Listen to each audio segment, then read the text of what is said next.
Shalom ou bracha, mes chers amis. Aujourd'hui, je vais vous rapporter un drouche du Ben Ish Chai, Rabbi Yosef Chaim, Zechor Tzadik Kadosh le Bracha, de la paracha de Korah. Korah, une paracha très difficile.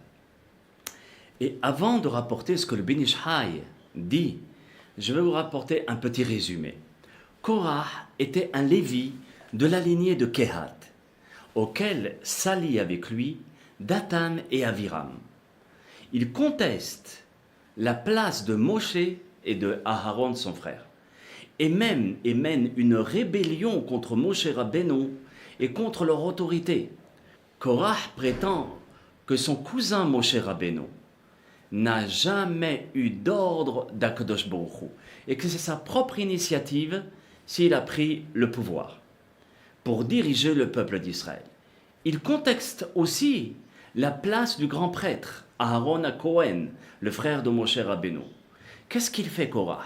Il réunit 250 chefs de tribus, pour la plupart de la tribu de Réhouven.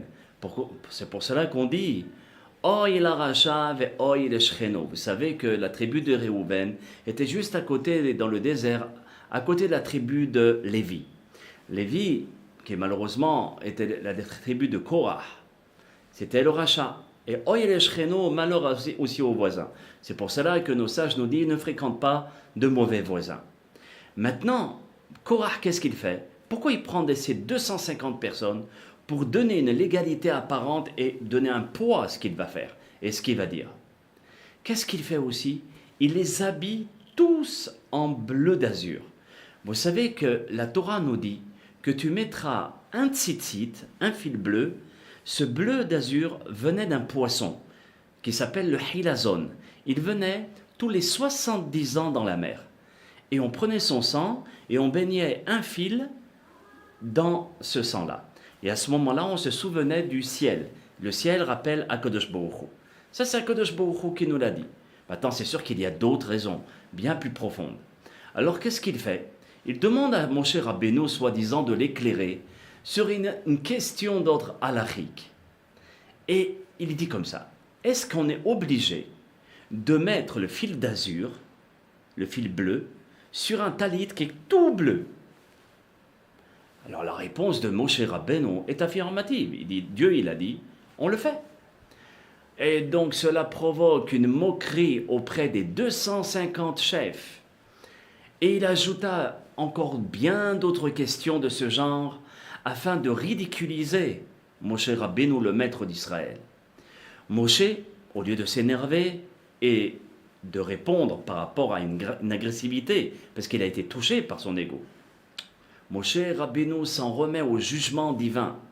Et il dit comme ça, que chacun, Aharon et Korah, qui prétend la place, Korah il prétend la place, alors qu'ils apportent un sacrifice d'encens, de Ktoret. Il y avait 11 Ketoret, afin de déterminer laquelle sera agréée auprès d'Akadosh Baruch Hu. Korah et ses gens sont engloutis par la terre et une peste frappe le peuple et que seule l'offrande d'encens expiatoire qui est offerte par Aharon à Cohen, c'est seulement cet encens-là qui commence à apaiser la colère d'Akadosh Baruch Hu. D'où la gravité de la dispute. Regardez combien de personnes du Ham Israël sont mortes.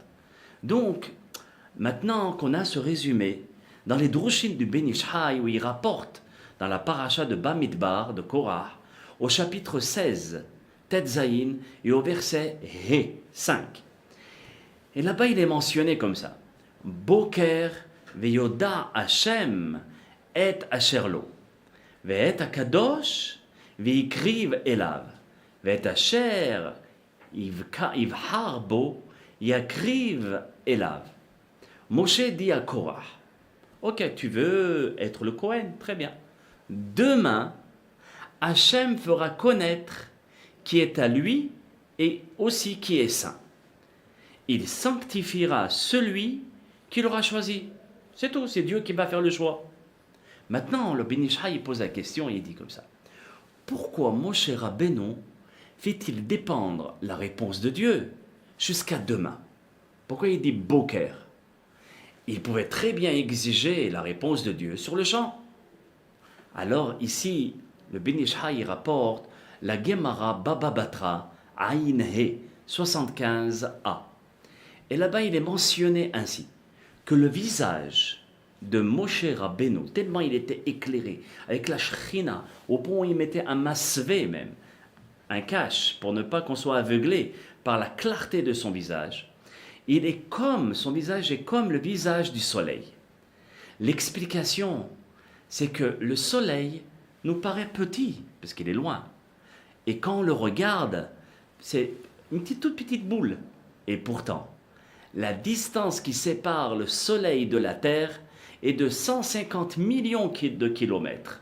C'est pour ça qu'il est petit. Eh bien, il en est de même pour Moshe Rabbeinu alav shalom. Ce grand tzaddik, le maître des maîtres, c'était un géant parmi les géants, mais le géant des géants. Et donc, il a été choisi pour transmettre la Torah. Et étant donné que nous sommes très loin de sa grandeur, alors il nous paraît très petit, comme le soleil. Mais il faut savoir qu'il est aussi grand et puissant que le soleil, si on veut faire une comparaison. Ceci est la première explication du verset. Le même rapport qu'il y a entre le soleil et la terre, c'est la même qu'il y a entre Moshe Rabbeinu et nous. Le Rav, le Ben Ish Hai, Rabbi Yosef Haïm, il rapporte dans les Drushim qu'il en est de même pour chaque tzaddik. Et on peut toutes les deux les comparer au soleil.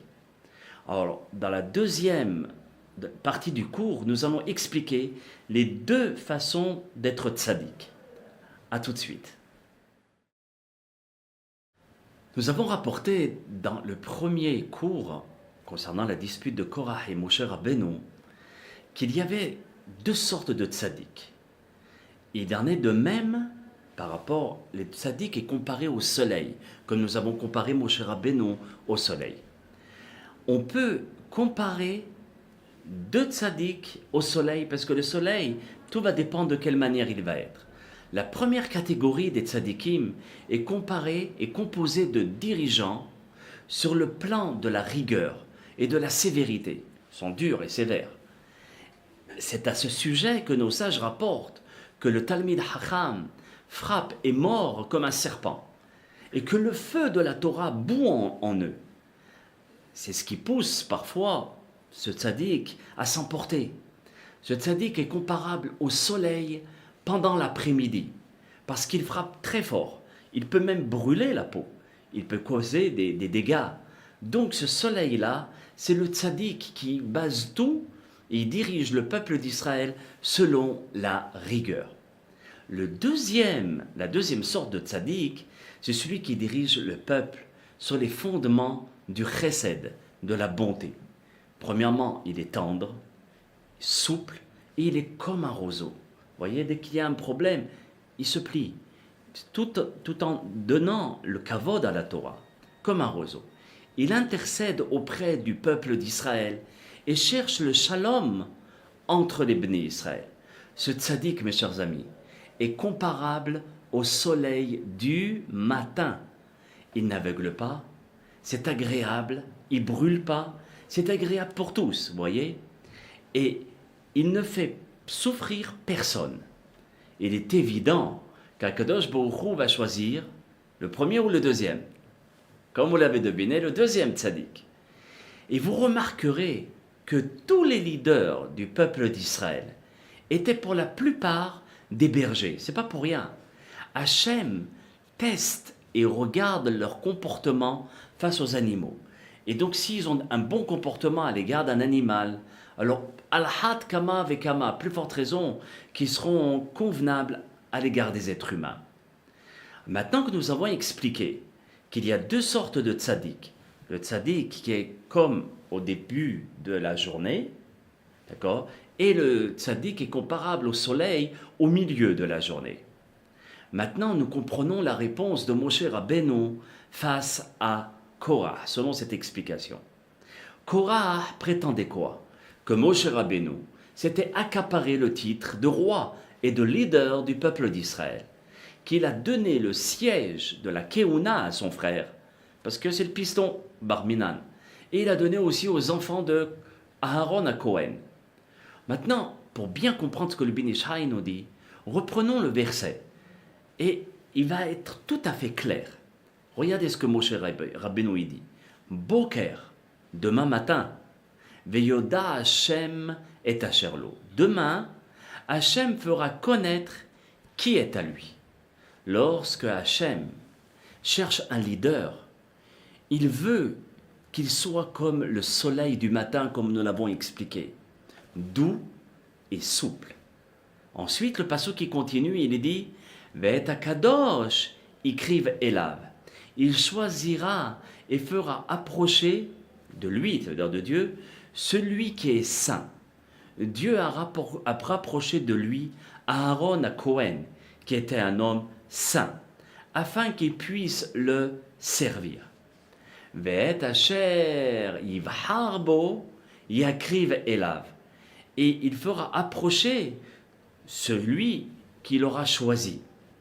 Ce sont les enfants de Aaron à Cohen. Et donc Moshe proclamait que tous les postes ont été rétribués par décret divin et non pas par sa propre initiative.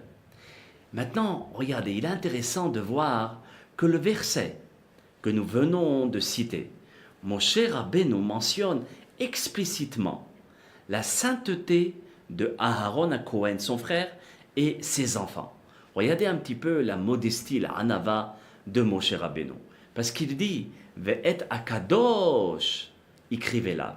Et son saint, il l'approchera à lui. Mais lorsqu'il parle de lui, lorsque Moshe parle de lui, il s'exprime par insinuation. Et qu'est-ce qu'il dit Boker. Boker, on a expliqué qu'est-ce que c'était. Le matin. Mais quel matin? Ça représente le tzaddik qui est comparable au soleil du matin. A été choisi par Akadosh Baruch Hu, et donc sans mentionner son nom, il dit Boker. Ça, c'est vraiment la grandeur d'un vrai leader.